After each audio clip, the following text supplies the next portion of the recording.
బాబాయ్ నువ్వేం చేస్తున్నావు అర్థమవుతుందా? బాబాయ్ నువ్వు గడ్డి కాల్చేస్తున్నా అని అనుకుంటున్నావు, కానీ ఇట్లా నువ్వు గడ్డి కాల్చడం వల్ల మన భూమికి వేలు చేసే వానపాములు అట్లాగే బ్యాక్టీరియా నీ చేతులారా నువ్వే చంపేస్తుంది. అంతేకాదు నువ్వు ఇట్లా ఒక టన్ను గడ్డి కాల్చడం వల్ల 5.5 kgs ఆఫ్ నైట్రోజన్ అంటే మనం జల్లే యూరియా, 25 kgs ఆఫ్ పొటాషియం అంటే మనం జల్లే పొటాష్, 2.5 kgs ఆఫ్ ఫాస్ఫరస్ అంటే మనం జల్లే DAP, 1.5 kgs ఆఫ్ సల్ఫర్.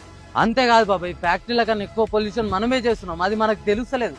దీని ద్వారా మన భవిష్యత్తు మొత్తం ఖరాబ్ అవుతుంది. సరేనే మరి ఏం చేయాలి చెప్పరా? అదే బాబాయ్ మీరు ఇట్లా గడ్డి కాల్చడమే సొల్యూషన్ అనుకుంటారు, కానీ అది కాదు. నువ్వు బేలర్తో గడ్డి కట్టలు చుట్టించావు అనుకో, డైరీ ఫామ్ పైసలు ఇచ్చి మరీ తీసుకోపోతారు కదా. అట్లా నీతో కాలే మల్చర్ వేపించి ప్లవ్ వేపి, అట్లా నీతో కాలే మల్చర్ వేపించి రోటోవేటర్ వేపి. అయినా నా దగ్గర అవన్నీ పైసలు లేవు అనుకున్నావు అనుకో, మనకు బయట వేస్ట్ డికంపోజర్ అని దొరుకుతుంది, 20 నుంచి 25 రూపాయలలో ఉంటుంది.